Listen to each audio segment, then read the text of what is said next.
Hello, everyone, and welcome to episode 10 of the Her Game 2 podcast. I'm your host, Caz, for today. And once again, I apologise that I am not Clayton, but he will be back very, very soon. On today's show, we have two very wonderful guests who both support a club that is currently flying high in League One, and it's fair to say is the most talked about club in the last few years. You may have seen a certain documentary about this club where one of our guests today actually features in. I am delighted to introduce Mia Roberts and Chel Humphreys as my guests for today's episode. Welcome both. Hello, thanks for having us. Hi, thank you. Great to have you. So let's start with some introductions then. Mia, we'll start with you. Obviously, you have played football for Wrexham and you're continuing to play football now. Chel and I were having a little joke about me being so English that I struggle to pronounce the club's name. So I'll leave you to pronounce the club's name. But alongside your footballing ventures, you are also now commentating on both men and women's games for Wrexham. So we'll delve into your many career achievements later on. But yeah, tell us about the club that you currently play for. If you could just pronounce the name for me, I'd be eternally grateful. So I'm currently playing for Llandudno up in North Wales in the Genero Adran North League. And yeah, loving it, to be fair. I think it was quite well documented that I was obviously let go from Wrexham coming up to, it'll be 2 years in the summer, and I'd sort of maybe fallen out of love with it a bit with football. I just felt like, oh, you know what, that's it, right, okay, new thing. But especially particularly on the playing side, but fair dues, Llandudno have been brilliant. They've brought me in and given me game time and sort of made me fall in love with it again. So, and that's what it's all about, isn't it? So yeah. And thank God you pronounced it, because there's no way I was getting that right. It's the accent as well. It's just everything. And Chel, moving over to you. You are obviously very involved in Wrexham, but in a different way, and obviously very involved in Her Game 2 as our ambassador. So just tell us about why you support Wrexham and how you sort of fell in love with the club. Yeah, so it was actually a bit of a different story to everybody else's, where they've gone with friends or family or their dads took them along and they've grown up with it. One of my friends about 10 to 15 years ago now, her cousin was playing for the club. We were just bored one Saturday roaming around town, walked past the racecourse and said, should we go in? Because you could pay on the gate at that time. Obviously, that's never going to happen now, but just strolled in and that was it. Just fell in love with it. We won that game and I've just been going ever since. My dad doesn't support the club, so completely different to your usual football story. But yeah, followed the club ever since, and I don't think it'll ever stop now, to be honest. Yeah, I mean, you two obviously were there right at the very start before it became popular to be a Wrexham fan, so I'm sure you've got some amazing memories. So yeah, talking of early life then, Mia, obviously a successful women's footballer.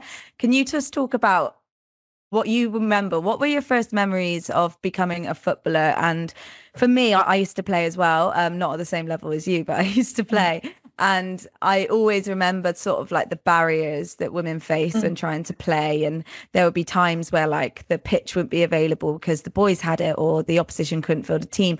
Like, what were your earliest memories of getting into football? And can you remember the lack of opportunity for women and girls in the sport?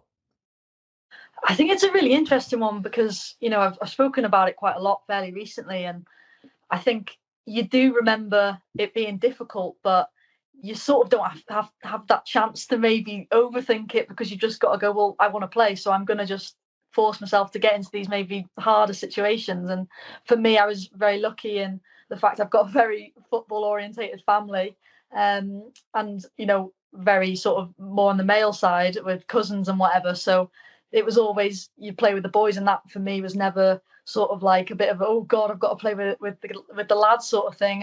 And I think from I first joined a team at about 7 or 8, just local team in Wrexham, and sort of stayed with them, the ones you go to school with right up until I think about 15, until the law basically said, right, okay, now you're going to have to go to the girls' side. But I mean, I do feel very privileged that I never really had too many bad experiences. And when I did have those, obviously there were a few, but very often it wasn't from the other lads and the opposition, it was from the parents on the sidelines. And I think that for me is sort of obviously very difficult, but it kind of shows that more often than not, the boys I was playing with and against didn't see me as, you know, or the girl on the team. They just saw me as another player. And I think that's the biggest battle. I think, you know, when we talk about, you know, the Wrexham Women's playing at the racecourse, for me, one of the biggest, you know, brilliant things to see was there were boys and girls asking for your autographs. It wasn't just little girls, it was boys as well saying, you know, you're just a footballer. They don't see it like, right, this is the women's team, this is the men's team. It's different. It's one club. It's, you know, it's in unison. And I think that's what it's all about, really.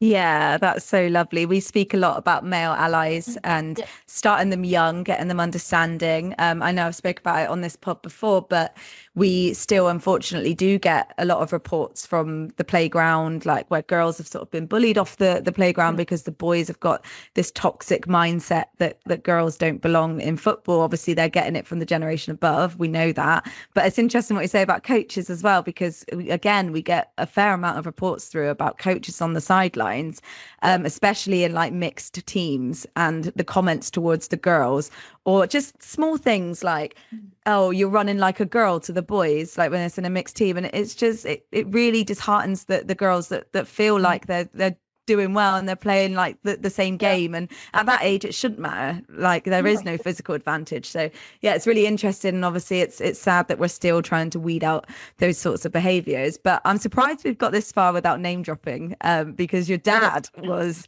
very involved in football. I believe he played for Wrexham, but also 125 appearances for Wigan Athletic as well, which obviously is a big club.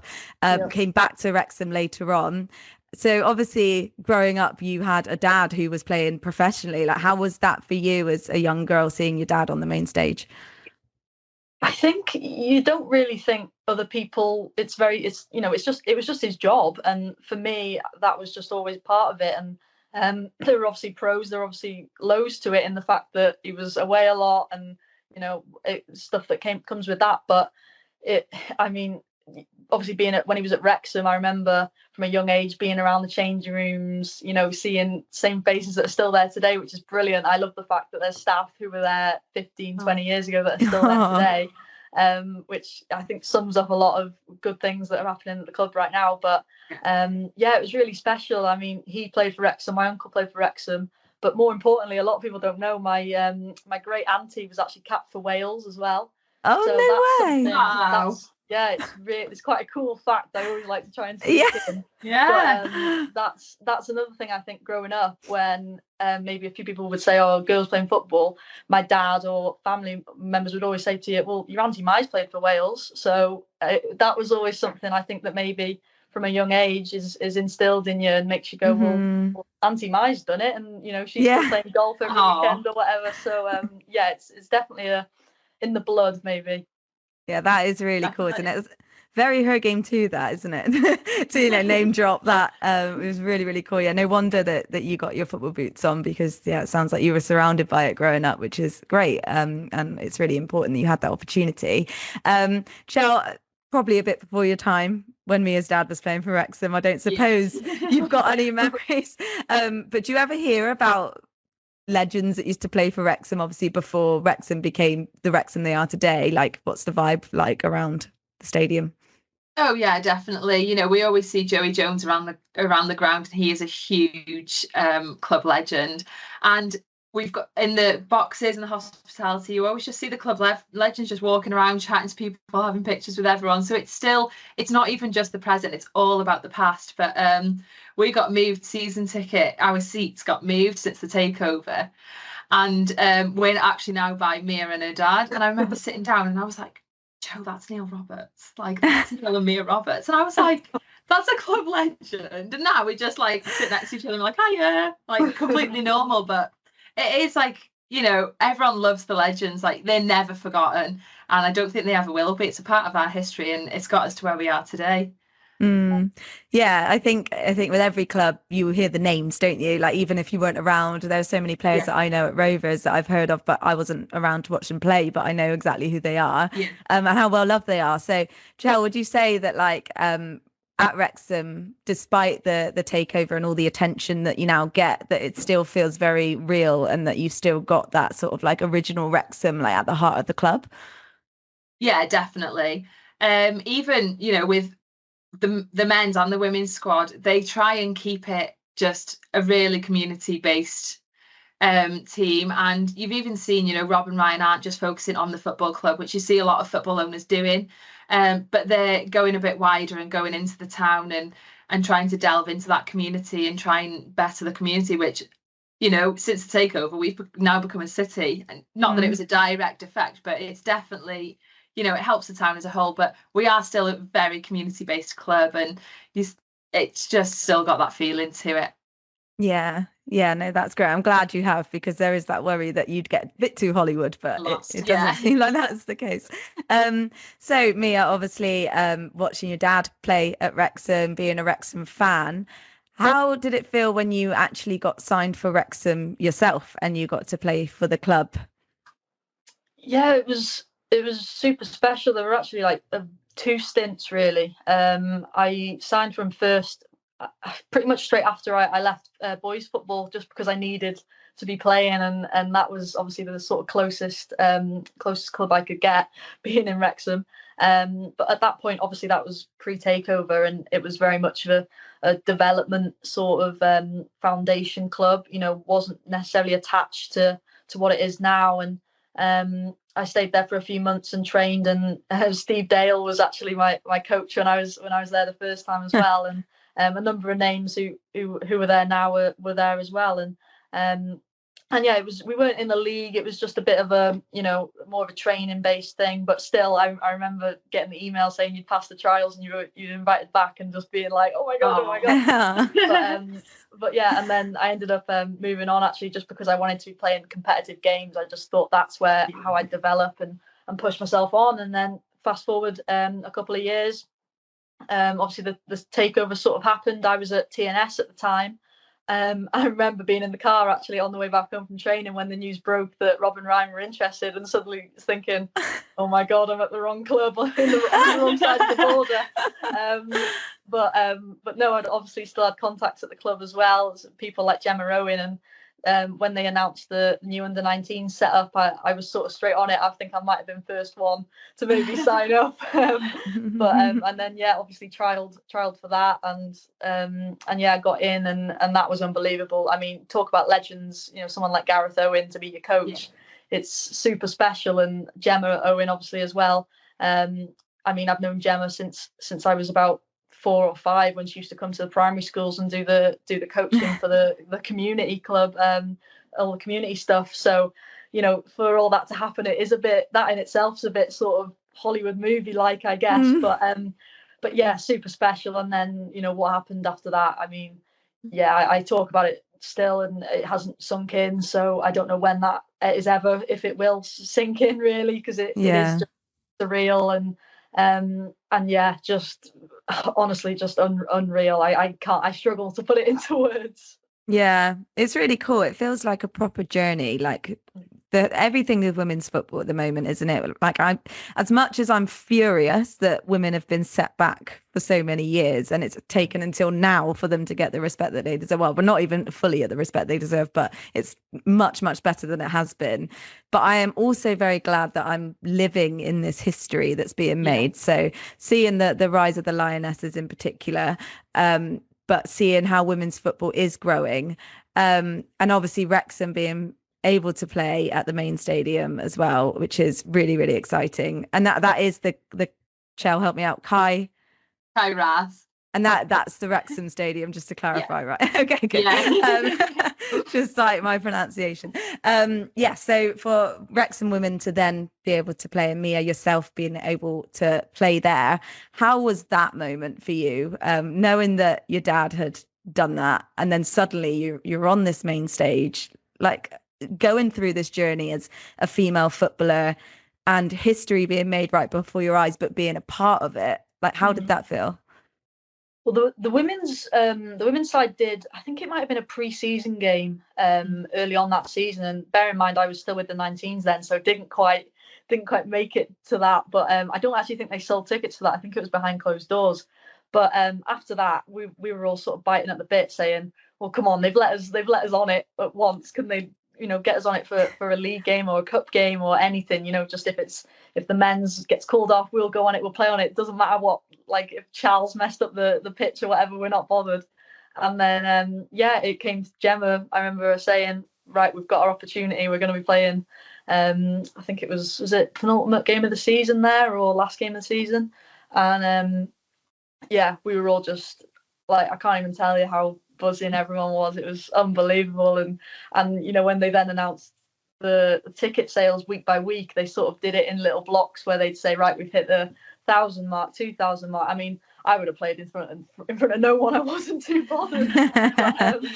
But it just kept ticking up and ticking up. And I remember the day before, I did a bit of filming with the documentary guys, and they were like, we were filming something, and then someone's phone went off, and they said, "Oh my god, it's just hit 9,000 on sales," and it was just like, oh my god, like this is actually happening tomorrow. I just couldn't believe it. And then to then obviously go in the same changing room that many moons ago my dad had been in, and do that same routine where you go out before the game and onto the grass, and just every little bit of it I soaked up, and it was so special. And if I could relive any day, it would probably be that one.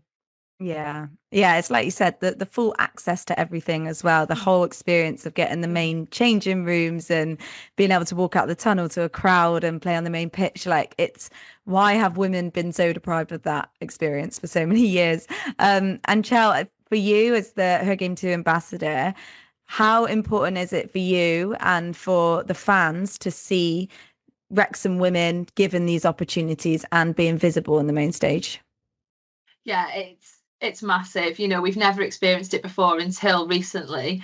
And it's funny, actually. So the first time the women did come to the Cae Ras, the men played York at home on the Saturday, and then the women were at home on the Sunday. And it was actually when Rupert, a director of Her Game 2, had come up to Wrexham, and we did like a dedicated fixture for both the men and the women. So to be able to actually spend the whole day on the Saturday, we went on the pitch at half-time, give a speech about Her Game 2, and then to be able to have the exact same opportunity and do it again on the Sunday was just so good, because I think it hit home both days, but in different ways. So I think it's special to me because that's obviously the start of my Her Game 2 journey as well. But also, I'll never forget when Mia got subbed on and you were like geeing up the crowd, and I could still picture it now. And you know what? Everyone got so excited because it did actually get the crowd going again. And to see, I think the first thing was seeing the fixture just coming out and saying, right, we're at the racecourse. But then actually seeing, like you say, Mia, the ticket sales just going up and up, and then walking into the ground, I was like, this is just mad, to sell that many for the women's game is just unreal. And I think it also helps that when the men's are struggling in the way that people are struggling to get tickets now. So I think a lot of people kind of used it as a stepping stone to get into the racecourse as well. So that helps the women's football, because there'd be people going for obviously your general reasons to go and watch the women play football, but then you probably have that small minority that were just going in there to see the racecourse and to see what the whole fuss was about. But then that's probably had a shift in their mind, like, I actually really enjoy women's football, and we could have got more fans that way. So it helps in different ways of obviously getting the message out there, but also helping getting more fans and building that fan base for the women's side. Mm-hmm. Yeah, it's really special. Like, I got goosebumps listening to that, because it's just literally a huge part of our mission is to get the women the respect that they deserve. And it's not on the same level, but Bristol Rovers women, we had an increase from their usual 200 odd crowd to 1,600, and our peak has been 2,500. So like, it's a huge increase, and for them to be able to play at the main stadium as well just meant a lot. So yeah, I think it's really important for us as like an organization to ensure that we keep pushing for those opportunities, because like what Mia said earlier, you can tell how much it meant to her and the squad. And obviously we can't end this little segment without talking about promotion and lifting the trophy. So Yeah, obviously, again, this is a massive opportunity to lift the trophy at the Cae Ras and have your own open top bus tour. Again, something that would never have been heard of a few years ago. And I'm even thinking like 10 years ago, 7 years ago, probably not even that, but less. Like we just wouldn't have ever heard of women's football gaining that sort of respect. So Mia, tell me about that moment and the open top bus tour. How was that? Well, first of all, I mean, obviously the end of the game at the Cae Ras when we got to lift the trophy, I actually got to do it twice because I got to do it with the 19s and then with the first team. So I absolutely soaked up every minute of that. But super special. And there was a little bit of a joke as well, because obviously the men's at the time were pushing to win the National League, and we said, right, okay, we've done it now, it's on you, the pressure. Yeah, love that. And so it was great to obviously have that moment at the stadium. And then, obviously a few weeks later, the open top bus, when we got told that we were just being on one, that was amazing in itself, amazing. And then we got to the ground before we went on the buses, and Rob and Ryan walked over to us all and basically said, right, we're coming on your bus, we've heard that's the party one. So we were like, yes, crank up the speaker. And then it was, I mean, Chel will tell you, it was that day as well, it's just another unbelievable. I just couldn't, I had my phone, but I just didn't want to go on it because I was just trying to make eye contact with as many people as possible. And it was the one, I've never felt like emotion like it. It was, it was similar to playing at the stadium, because there were so many people there, and it was just a pure moment of joy. Everyone was just so happy, and there was just that sense of relief. And obviously Rob and Ryan as well. I mean, I can't not give full credit to them, because since they've come in, they've given so much time and energy into that women's team, as well as the likes of Humphrey Carr as well. They don't speak about it separately. They see it as one club, and they've honestly been the most unbelievable owners you could basically ask for. And for them as well to actually come on our bus was it was unbelievable. And they just wanted to hold the trophy. That for them was part of it. And they're just, I can't big them up enough. I think everyone sort of sees it, how normal they are, and they just get it. And I think that's the best way you can kind of put it. Yeah, I think, Chel, obviously for you as well, being a lifelong fan and the Her Game 2 ambassador, like that day for you must have been equally as special, even though you weren't actually on that bus, but as someone that was just observing and soaking it all in. And like Mia said, having Rob and Ryan now take ownership of this club and their values being everything that we ask for. What does that mean to you, to working with this club and feeling assured that they totally get your mission as a Her Game 2 ambassador, but also as just a fan that wants the very best for this club? Yeah, obviously they have such a huge effect on the club anyway, so I think if anything they said would just go. It was like when Rob ordered some black shirts where we didn't even know if we were in the league, if we were getting promoted, where if we didn't get promoted, you couldn't use the black shirts. But nobody was like, why is he doing that? Everyone's like, yeah, all right, we'll just see what happens.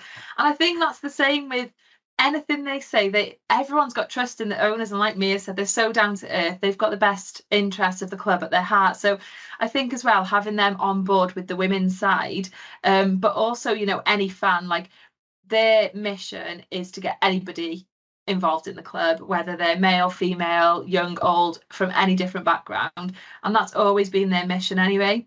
So I think having owners and starting at the top and trickling that mindset, I suppose, down the club, it really, really helps. And especially it helps that their names are big as well.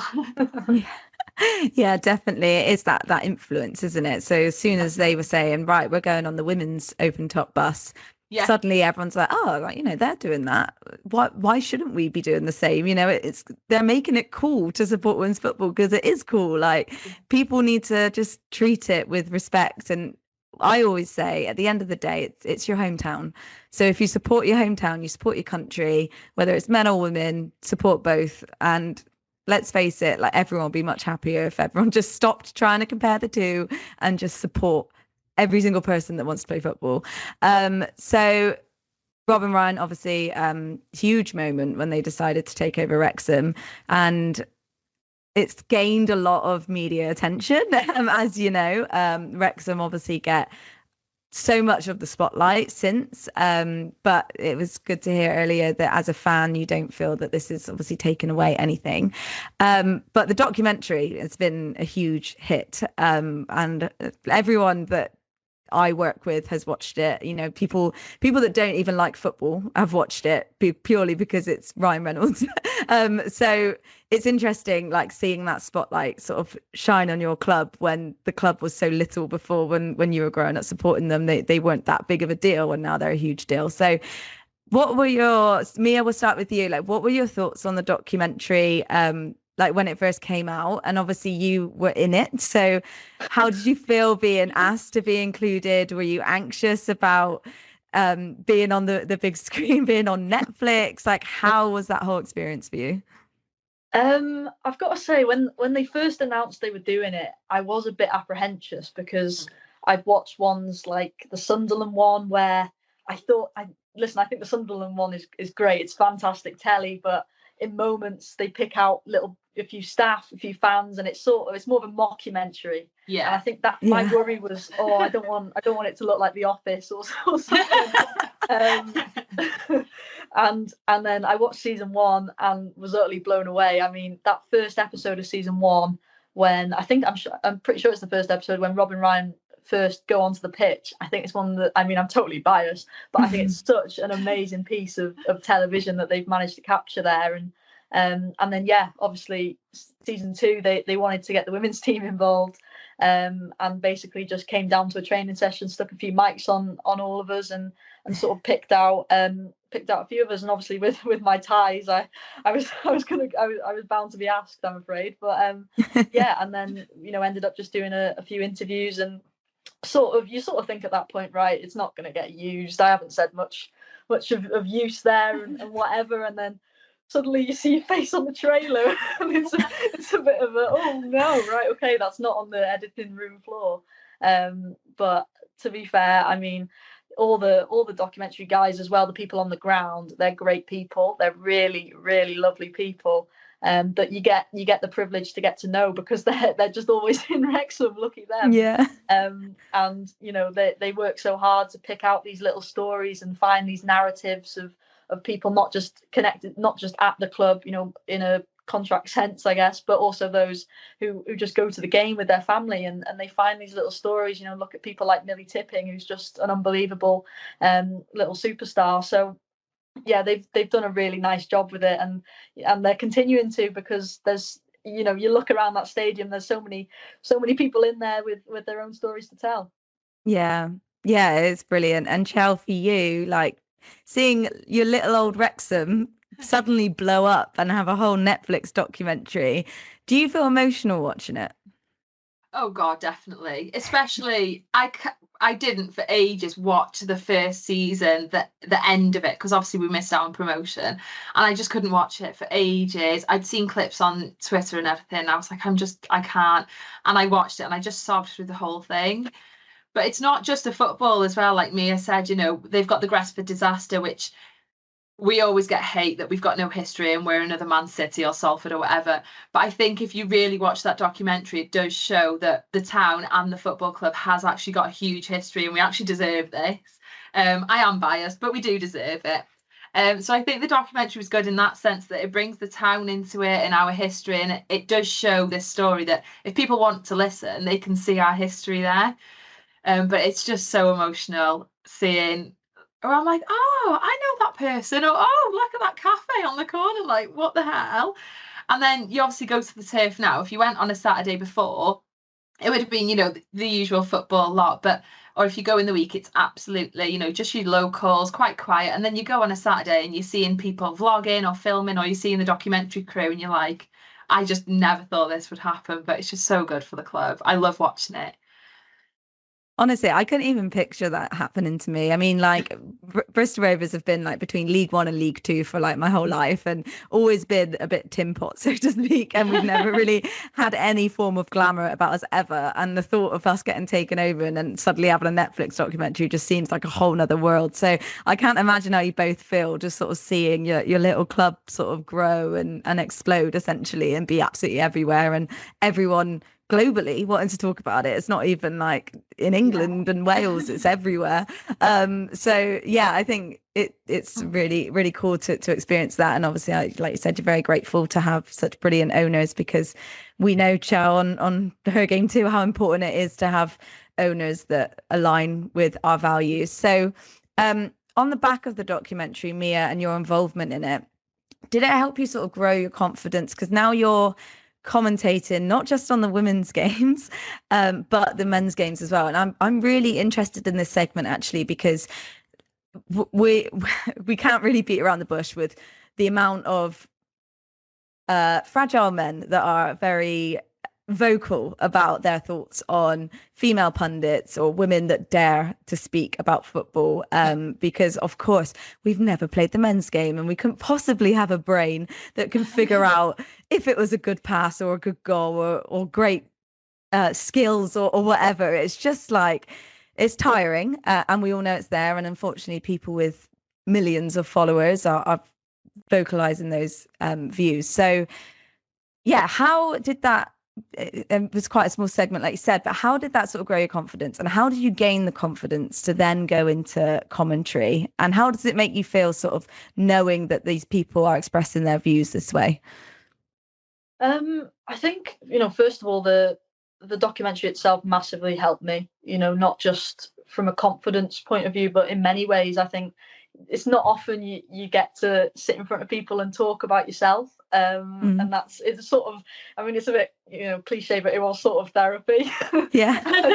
I think that's why maybe I thought, yeah, this isn't getting used, but no, it did. And then and yeah, I got such great feedback from a number of people saying, you actually came across quite well on that, and I was like, oh, brilliant, that's cool. And then a few months later, just did some voluntary commentary for the women's team, which was never a world I've never wanted to go into the media world. That was never an aspiration of mine, just purely because I thought I was suited best behind the scenes, behind cameras, not in front of them or anything like that. And then it was actually Lily Jones's mum, who Wrexham's superstar Lily Jones, her mum Dion, who said, you'd be good at commentary. I think, I don't know whether this was because maybe I was sat by her at a game and probably waffling her ear off, but she suggested it, and then it just sort of spiraled from there. So I did a few of the just voluntary stuff with the women's side, and then over the summer got approached by the club, and they said, listen, we sort of think you'd be good doing the men's as well, just on the co-coms. And I was a bit taken aback, thinking, oh, really?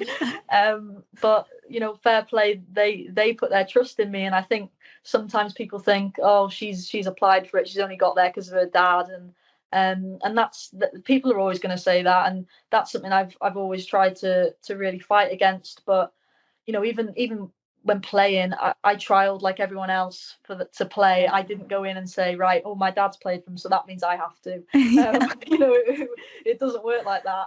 And even with this now, I know that obviously plays into it, and that's something I'm very honest about, and I have to hold my hands up and say, listen, I can't do much about that, I'm afraid.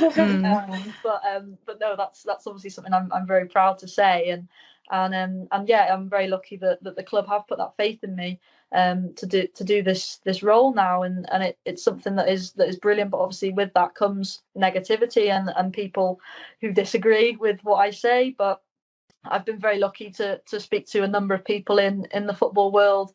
One particular who's someone I massively look up to in Kelly Cates, who does a number of the Premier League matches on Sky, and I think she's a fantastic broadcaster first and foremost, but also a fantastic person, because she has to deal with difficult people such as the one sat next to her in Roy Keane and Gary Neville. But she's again someone you look at as a female in that room where she's often surrounded by males, and that's something I've gone into this role this season, and I'm going to different clubs, obviously doing home and aways, going into press rooms where, not only are you probably the youngest in the room, you're also the only female, which isn't always easy, but you've got to have that confidence in yourself, because I sort of have to tell myself before every game, well, they wouldn't have given me this role if they didn't believe in me. It's not anymore that there's just 30 people watching the game. There's a lot more than that. So there's a little bit more hanging on it. But in terms of dealing with negativity, I've always had quite a thick skin. I think that's something, sadly, that a lot of girls in the football world have just had to have.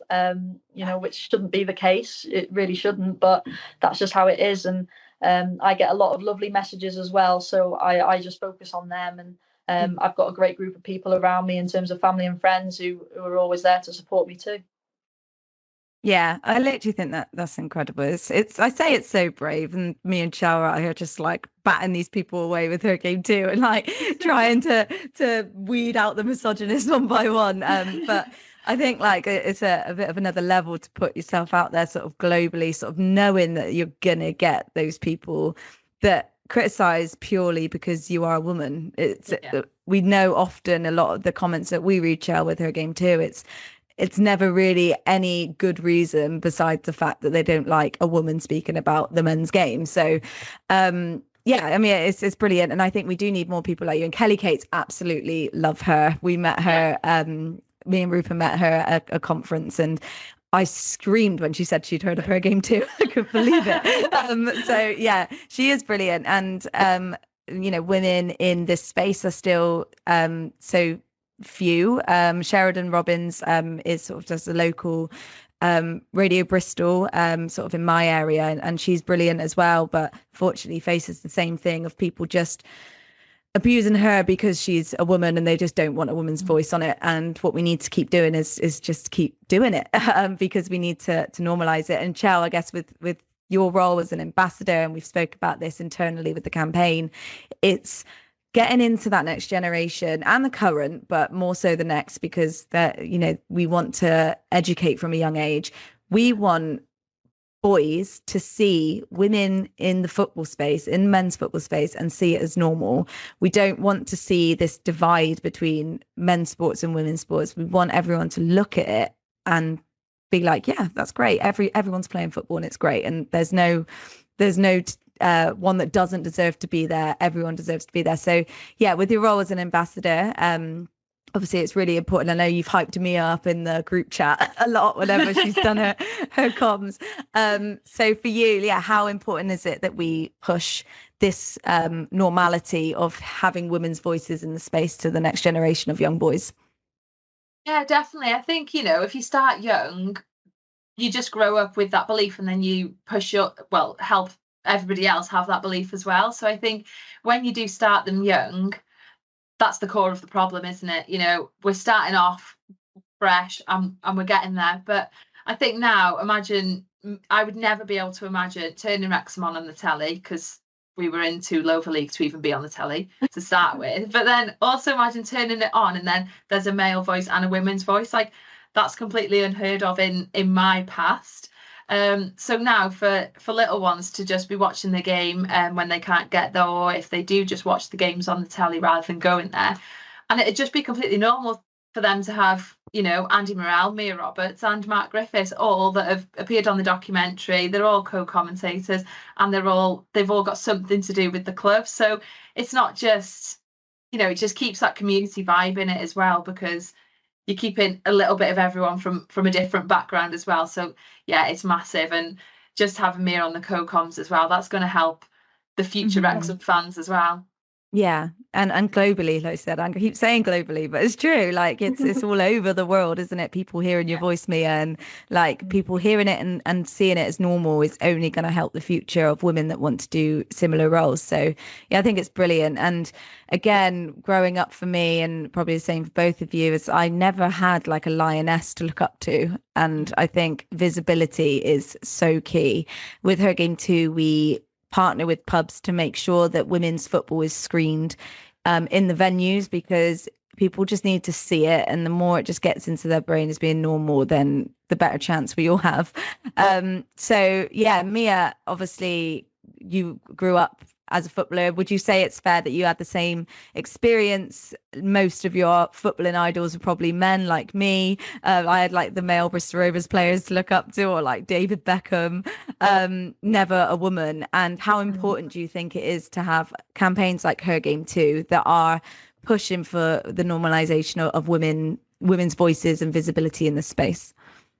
Yeah, it's unbelievably important. I mean, I totally agree. I think it's all about visibility. I think, even little things now that I'm starting to see, like the WSL having their own Panini sticker book, and you see it now by Tills. That's something for me that, I mean, maybe you can tell I'm on a marketing degree, but that's something for me now. I notice when I'm in the shops, and you sort of, maybe some people don't notice it, but I think it's just those little things like that, those little details where the young boys who are now going through the magazines, they're now seeing, Marcus Rashford, Alex Greenwood, rather than, years ago where it would have just been Steven Gerrard and Wayne Rooney. And I think that's so important. I mean, growing up, like you say, I was, very much watching always male football, but people would say, "Oh, who's your favourite female footballer then?" And I'd be like, "Oh, I don't know, Alex Morgan, Mia Hamm." But I've never watched them play because I didn't have access to. Yeah. There wasn't anything where I could. So, whereas now, obviously, it's totally changed. I mean, I'm heading down to Cardiff on Friday to watch the Welsh Women's in the playoff against Ireland. So fingers crossed for that. But now you go to games like that, and all the little ones there know every single player, know their stats, and that's what I love, all that. And I think that all comes from people like yourselves at Her Game Too, who are so influential and are doing so much and are so important in this space. Yeah, thank you. It's like not meaning to stroke my ego there. But obviously I didn't start Her Game Too for no reason. I know that it was very needed. And I am actually shocked at myself when I look back, and that was so brave to go out and do that. And I wonder if I'd waited a few years, if I would have been brave enough to do it now, with obviously the amount of misogyny on social media at the moment is rife. But very, very glad that we've done it, and very glad that we've got Chel on board. So Chel, obviously, I vaguely know this story, but for our listeners, how did you first hear about Her Game Too, and what made you want to get involved? Yeah, so I'd seen the famous video. I remember that going round. I could probably still tell you what every sign says, because I've seen it so much, and I thought, wow, that's really, really good movement. So following from that, I just always followed Her Game Too, like this stuff, retweeted a little bit, because it hit home. Obviously, as being a Wrexham fan pre-takeover, it wasn't cool. And I suppose now you've got a reason to support Wrexham, because we're good. We've got good owners, we play good football, and we've got good players. Back then, when I supported them, there wasn't really a reason to support them. We were mid-table in the National League, season after season after season, maybe pushing the playoffs, but never any success on the pitch. The season I started supporting them was the season after we got relegated from League One. So everyone was like, why do you even support them? And it was literally just, they're my home time and I like football kind of thing. But that's when the sexism come in for me, because it was like, well, you're obviously only going there to get attention off males or whatever. And that's all I got for years and years and years. And it's actually only started to calm down since, one, I got with my partner, and two, the takeover, and there's more women in the stands.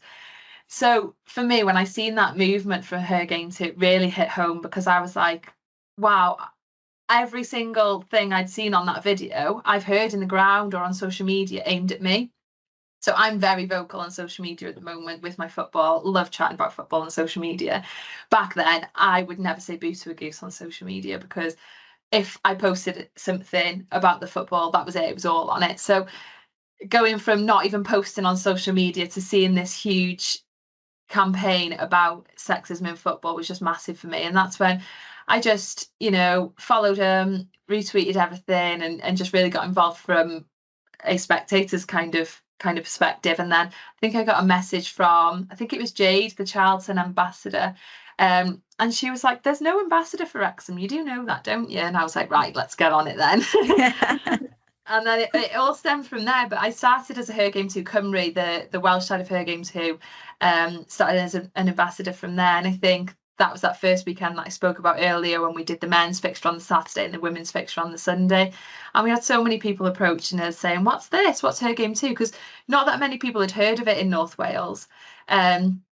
And then when we started to chat with people and let them know what it was, we got a lot of support, and we even got a lot of support from the club. And just seeing that support that I received on the day, I thought, yeah, I've got to be involved with this. It's everything I stand for. Why aren't I involved in it any sooner? So, yeah, and you know, coming off the back of that, I love being involved with the Wrexham Ambassador, because it's my club. I'm doing good for my supporters and people, you know, like me.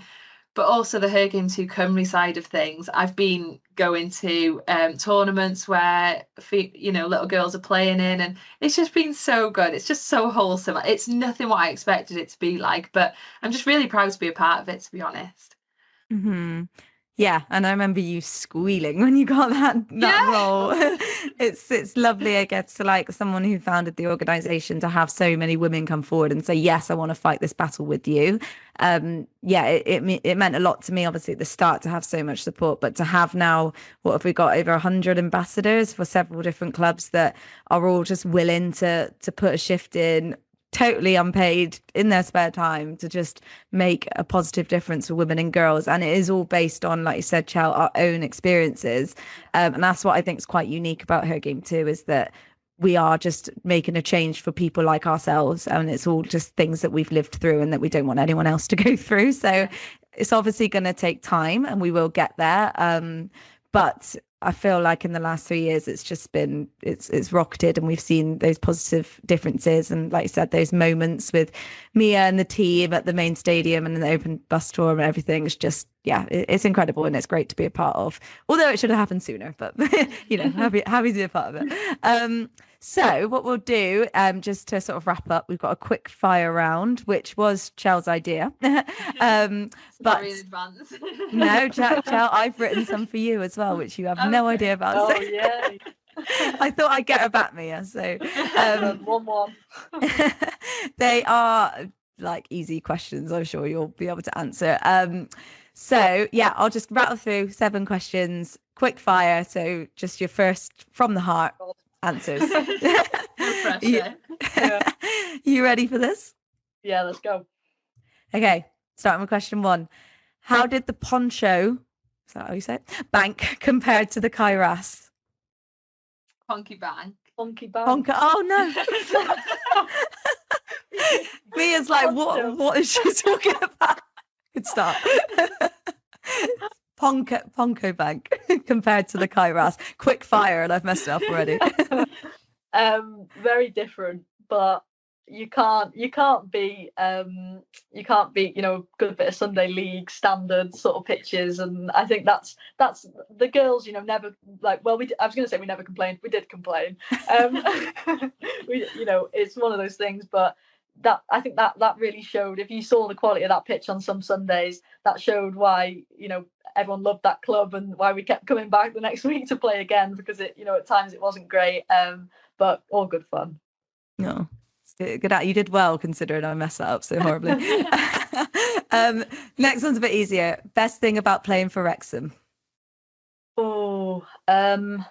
Just, I think, to be able to just have that, look down and have that badge on your chest, that for me was always such a proud thing, and something I never took for granted either. Just knowing you were playing for the town you were born and still live in, that's something you know you only get one of, don't you? So yeah, just, it was just always special, every single game, every single training session.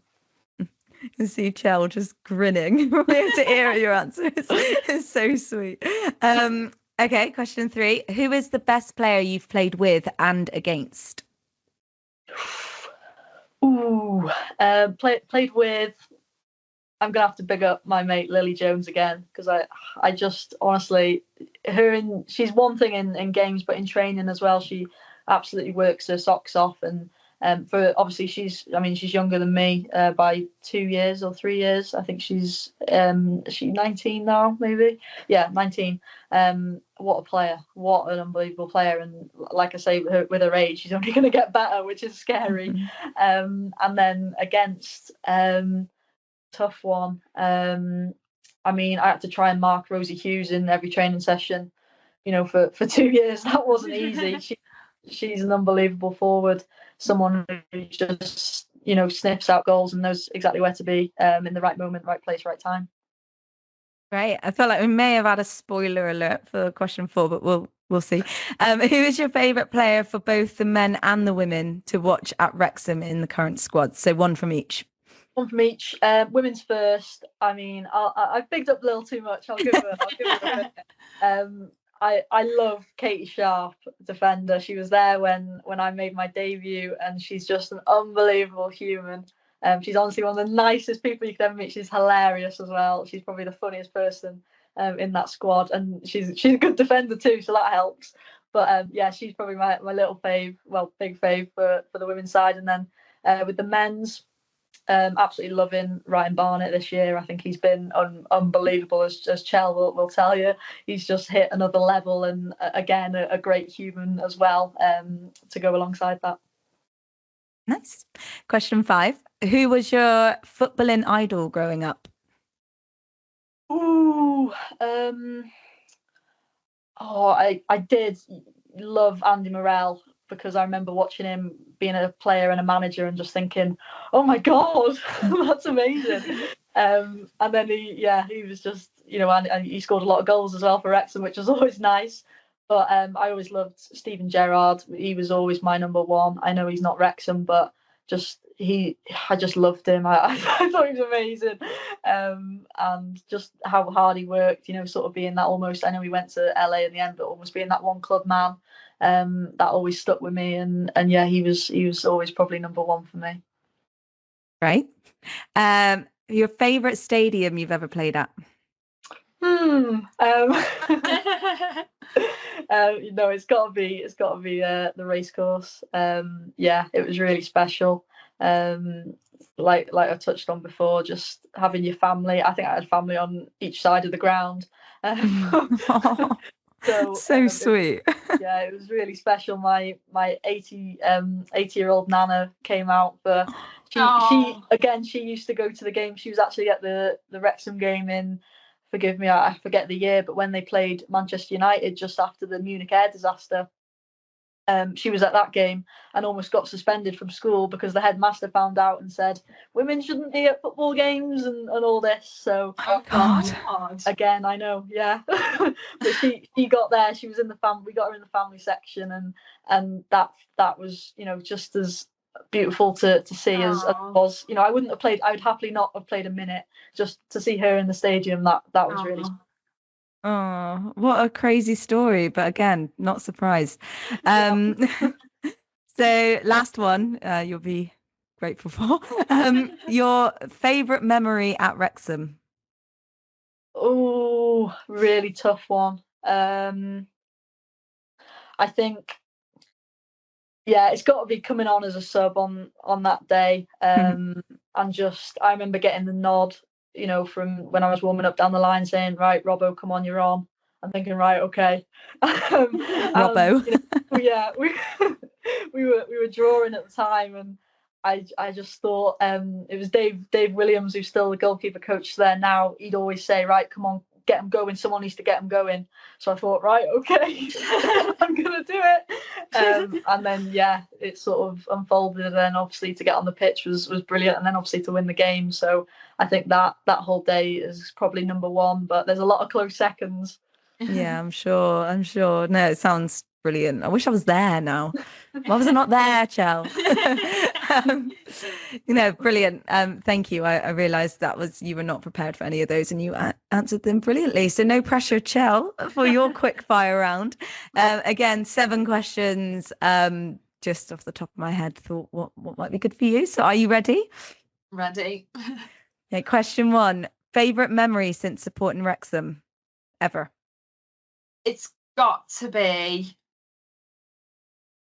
the first goal against Bournemouth the second goal against Bournemouth, because we knew we were getting promoted then. I just knew it. Mullins scored and I just burst into tears in the stand, and it wasn't even 90 minutes yet. Like, anything could have happened. I was just sitting in my seat sobbing, and everyone around me was like, are you okay? And I know, we've been so lucky having back-to-back promotions, but that first promotion, it'll just never compare to any emotion, because it was just relief as well as the good emotions as well. So it's just got to be that goal and that feeling, thinking, this is it, we're doing it after 15 years. Goosebumps again. Stop it. Great answer. Number 2, your biggest achievement so far with Her Game 2. Oh, that's a tough one. Good question. Sorry. No, it's okay. I think it's a little bit different to, it's not Wrexham related actually. It's getting Beadler on board. So Beadler, I seen them on Twitter, and they were doing, it was a mother and daughter, and they were making Arsenal bracelets, because the daughter just started playing football, and she needed money for boots. So I just messaged them and I was like, wow, we need to get Wrexham one out. And then I was like, hang on, no, wow, we need to get Her Game 2 one out as well. And then it just went on from that. I've been, to and fro with Angela at Beadler, and she's been so lovely. She sent me so many ideas and stuff like that. And now the bracelets are actually online. We've partnered with them, and they've just been so, so kind. And we hold the same values as they hold. So to partner with them, but also, to help each other out, and we're all achieving the same goal. So I think that's got to be my biggest achievement with Her Game 2, even though it is a slightly it's brilliant. Yeah, I mean, again, it's women supporting women, right? You've seen a little business run by a mother and a daughter that's football related. Like, it's perfect for us. Now, so yeah. So yeah, if anyone wants to check out Beadlets, I think we've done a post on it. We'll do plenty of posts on it, but definitely go and check them out. They do the cutest bracelets, and they've got a Her Game 2 range, so please check it out. Number 3, favorite all-time Wrexham player. All time, it's got to be James McLean, and I know he plays in the current squad, so that is a bit of a cop-out question, cop-out answer, but I've just never seen anybody like him. Like, not just a player, but I think obviously he's captain now this season as well, and I just think how he has an effect on the players around him, but also the opposition fans and the home fans. Like, he can have an effect on every single person in that stadium, no matter what you're there for. Obviously his experience, and he's just got to be up there. I've got a shirt with his name and number at the back. It is number 23, unfortunately, because it's from last season, but I will hold that shirt for the rest of my life, because I've just never seen a player like him before. Obviously, if you're playing against him, you might just not like him, I assume. But I just love him as a player, but also as a captain of the club now. And even his views, on social media, he just doesn't care. He will stand what he stands for, and he will not let anybody pressure him into changing his own views. So it's not even him as a player, it's also him as a person. And obviously his cute little family as well. Love that. Okay, number 4. See, I'm not sure what your answer would be here. Well, actually, I think I know what it might be. But what's your favourite women's football moment in the last few years? Like, the moment where you've gone, wow, things are changing. I think the easy answer would be seeing the women play at the racecourse for the first time. But I actually think, for me, we'd seen that a lot recently anyway with other clubs. So I think it was the open top bus. I haven't personally seen that anywhere for any other club, and I think the town was just packed. Like, there's like a drone video where you just see like little heads dotted around, little red scarves dotted everywhere, and to see the men's and then the women's behind it, and I just thought, wow, like, I shouldn't be shocked and I shouldn't be surprised, because they fully deserved it. But I think that was the moment where I thought, okay, yeah. Second moment is probably watching Wales at the racecourse as well, because it's one thing getting Wales playing at the Cardiff City Stadium down south, but getting them up north as well, I think that is a huge thing. But it's got to be the open top bus, because it's just so close to my heart. Yeah, no, that was interesting. The reason I said I didn't know what you would say, because I think a lot of people would say, oh, when the Lionesses won the Euros, it was a huge moment for women's football. But obviously, like with you being Welsh, maybe not so much you, but I think it's very, very sweet that you've gone, your biggest moments personally were with what's local to you. And I think that's really important, that actually everyone sees that within their home environment as well. So it's just, really interesting answer. Okay, number 5. I put this in hopefully for my own benefit. What is the What is the away day you're most looking forward to this season? I'm not even lying when I say this, but it is actually Bristol Rovers. I booked the day off work on the Friday. I booked the day off work. I'm going to the Christmas market. I think there's like 8 of us in the same travel lodge. So we're all going to have a Christmassy night out. We'll all be hungover in the away end at 12:30. Hopefully we don't care what the result is. Second, it's got to be Blackpool away in April because it's on a bank holiday. And that's going to be the same vibe, you know, be on the big one the day before, night out in Blackpool, and hopefully not care about the result the day after. We've got to build these things around it to not care about the football. Yeah, I'm shocked you said Bristol Rovers, but you know, I'm very, very happy that you're looking forward to your trip to the Mem, and hopefully we can meet on the Friday night as well, which would be really fun. Okay, number 6, nearly there. Where do you predict Wrexham will finish? So at the start, I was on board with a lot of the haters actually that we'll start off really good and we'll drop off. You know, we've got that back-to-back promotion momentum. So yeah, we have got the squad to be up there, but I think it's nearly Christmas and we're still second. You know, we've conceded the least goals in the league, and we're averaging 2 points a game. So I actually think we'll be in the playoffs. I'm going to predict 6th, just so I don't sound too cocky. Sensible, because this is being recorded and on YouTube. So. Great. And last one, how long until we see Ryan Reynolds in a Her Game 2 t-shirt? I am trying so hard for this, you know. It will happen. It will. In the end, if I just have to throw one up to his box, then I'll just have to throw one up to his box. But I want them to have the beanie each. That's what I would like a little beanie or like a little hat, because they're always in their Wrexham hats, and I just feel like that Wrexham hat that Rob wears all the time, just black, and it says Wrexham on the front. Everybody's got it now. You go in the ground and you've probably seen about 2,000 of them. If we get Her Game 2 one on his head, how many are we going to see in the ground? So we've got to get one soon. Yeah, we'll just like a little social media mention, you know, tag us on your Insta story. No, great. I mean, yeah, we can remain hopeful that this will happen one day. We will not give up until it happens. No. Great. Well, that wraps up this wonderful pod. Honestly, both of you, I could chat to you all night. I think you've been so insightful in both your different roles that you play, but ultimately we're all sort of in the same boat, aren't we? So it was really lovely to chat. And Mia, I think it's brilliant that you're taking on the comms, especially for the men's team as well. Like I said earlier, extremely brave, but so needed that your voice is out there and that people can hear it. So please keep on doing what you're doing. Obviously carry on playing football as well. Chel, what a brilliant representative we've got for Wrexham. We're really obviously very proud to have you on the team, and you're doing great work. Like we said earlier, check out Beadlets as well, that Chel has set up a relationship with Her Game 2 and Beadlets. They could really do with the support, and I hope that they get a fair bit of business off the back of our promotion. So as always, if you're listening, please do like and subscribe to Her Game 2 podcast. Give us a cheeky little 5-star review on Spotify or Apple Podcasts. It goes a long way.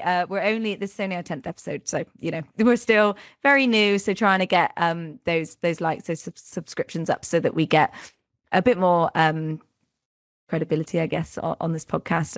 And yeah, I really, really hope everyone's enjoyed listening. Really hope Lily Jones listens to us, by the way, with all the questions that she's had.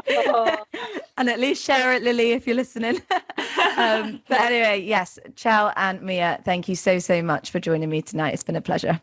Thanks for having me. Yeah, thank you.